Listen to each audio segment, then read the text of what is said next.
As per a 2024 study, cervical cancer is the second most common cancer among Indian women. The study also says that the mortality rate in India is significantly higher than the global average, making it a major reason for concern. Hi, I'm Hema, your host. Today we have Dr. Mythili Kundur. Dr. Kundur specializes in gynecological oncology, and cervical cancer is our major area of expertise. Thank you so much, doctor, for joining us today. Thank you. Thank you for having me here.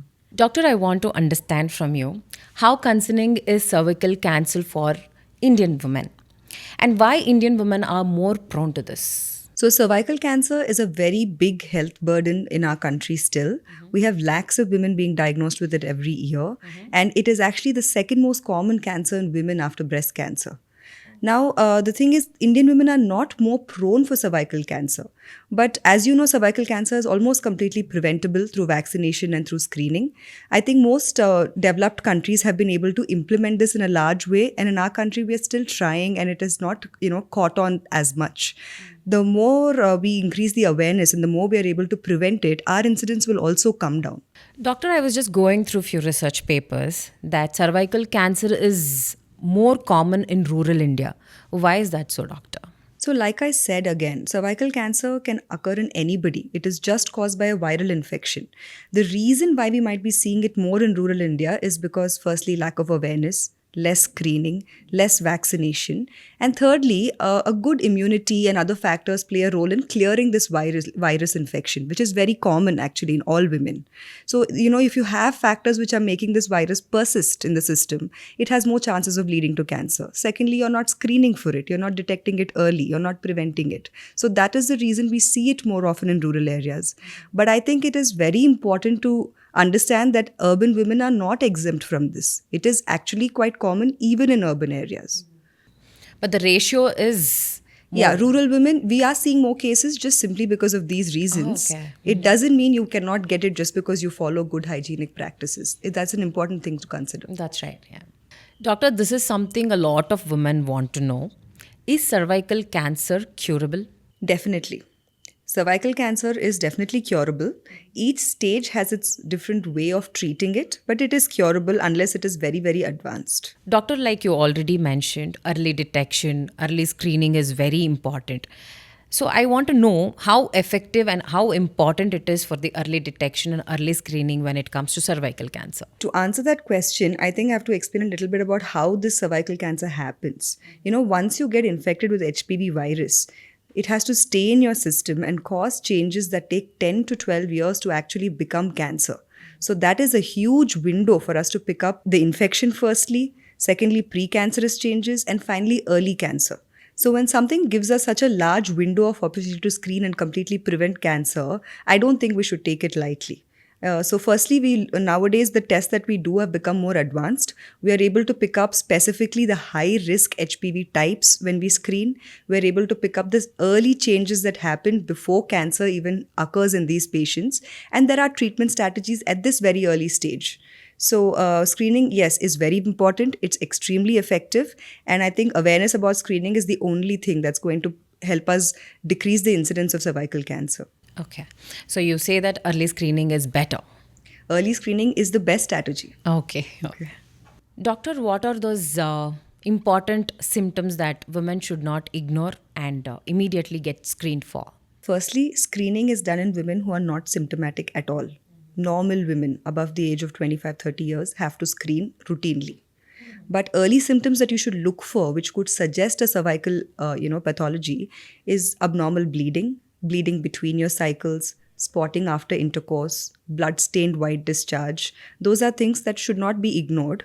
And as Indian women, we tend to put these off. We are too shy to come out with these problems. I think that awareness has to increase, and these are the early symptoms they should present with. Doctor, could you briefly walk us through the stages of cervical cancer and different kinds of symptoms that associated with each stages? Sure. So the earliest stage of cervical cancer is when there's a very small lesion which is confined very much within the cervix itself. In the earliest stages, it is almost completely not symptomatic, which is why we pick up these patients only when they become a little more advanced. Okay. That's why, again, screening is important. Now, as it advances, as it grows in size, it starts to bleed. So, bleeding can be in the form of just abnormal blood-stained discharge, white discharge with blood streaks in it, bleeding after intercourse, or bleeding between your periods very, unusually and irregularly. As it starts to spread outside of the cervix, it can involve organs around it, like the bladder. It can involve the rectum, which is right behind. It can involve the nerves that are going through the pelvis. And that's when the patients start presenting with pain, specifically back pain, lower abdominal pain, blood in the urine, or blood in their stools. And those are all advanced symptoms. Doctor, you mentioned about vaccine in our earlier conversation. So I would like to know more about it, doctor. Right. So now we've understood that cervical cancer is caused by a virus. So because of that, we are able to give a vaccination now, which can prevent this infection completely. Oh. Okay. Just like how we give vaccination to babies for so many viral infections, and we've been able to eradicate those viral infections at this point. Just like that, cervical cancer can also be vaccinated against to prevent HPV viral infection.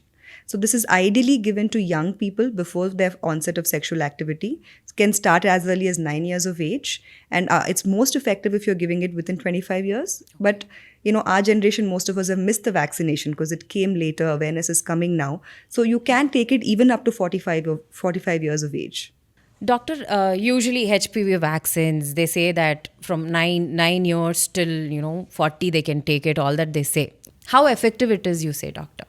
So if you take it in an early age, between 9 to 14 is ideal. Between 9 to 25 is still good. In that age group, it prevents it almost 85 to 90%. It prevents HPV infections. Earlier, we had a vaccine which was protecting against the 4 most common types of HPV that cause cervical cancer. Now we have a newer vaccine that protects against 9 subtypes. So the efficacy is only improving, and it's over 90%. Okay, but most of us, we think that HPV vaccine is like not for the early ages, and should we really give it for the young girl or something? So usually you will also have faced a lot of questions like this. I know it, parents worry when we say give it to girls who are 9 years old, but that is when it is most effective. Doctor, what are those preventive tests that women should undergo when it comes to cervical cancer? So cervical cancer is, we have 2 methods of screening for it. One is we take just the cells around the cervix from the secretions, and we look at changes in the cells to pick up early lesions. That's called a pap smear.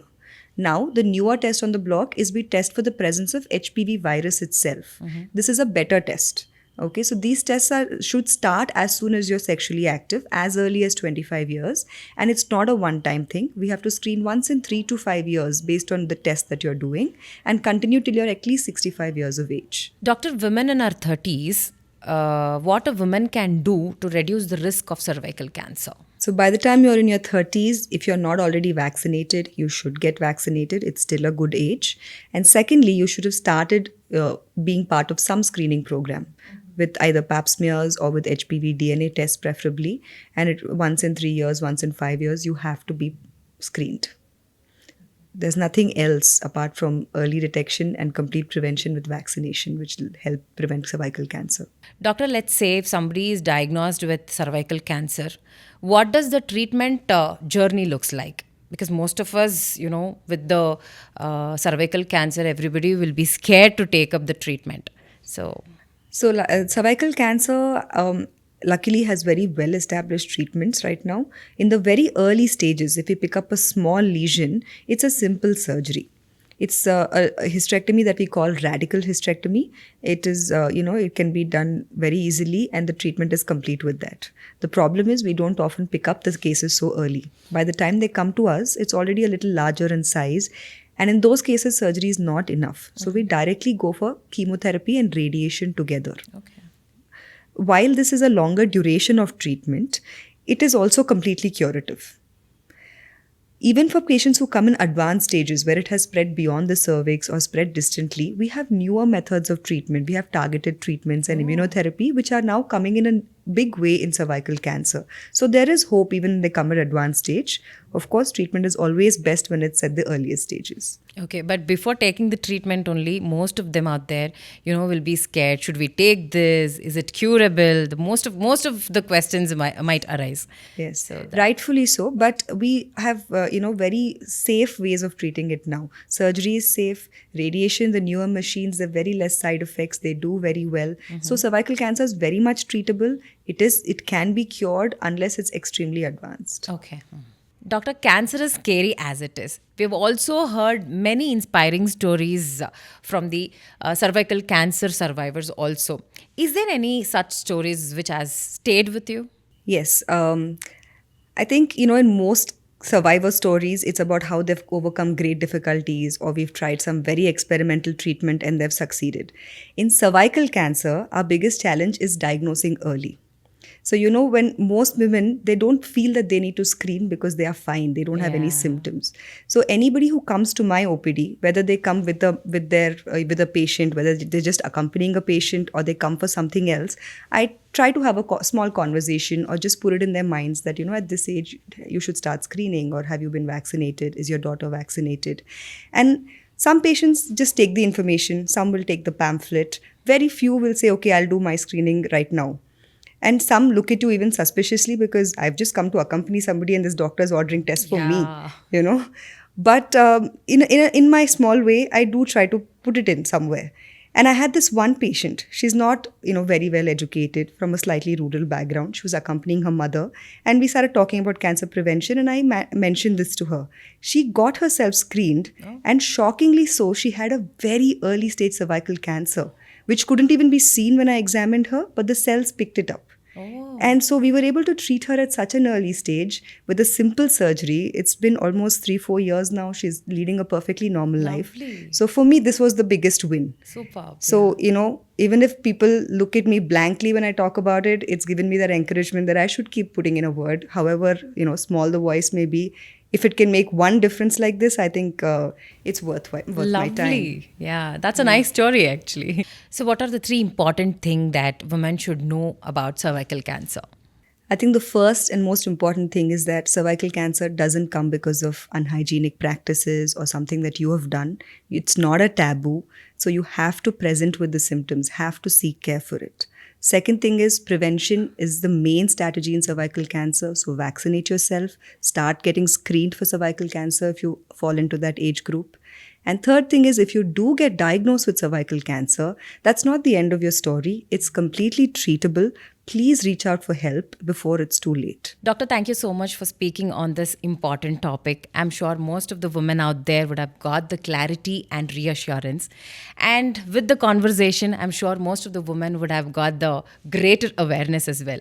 Thank you so much for being here. I hope so. I'm glad to talk about this topic. It's something I'm very passionate about, and I don't think any platform is too small or too big for it. So thank you. With this is your host signing off. Until next time, take care and do listen to your body.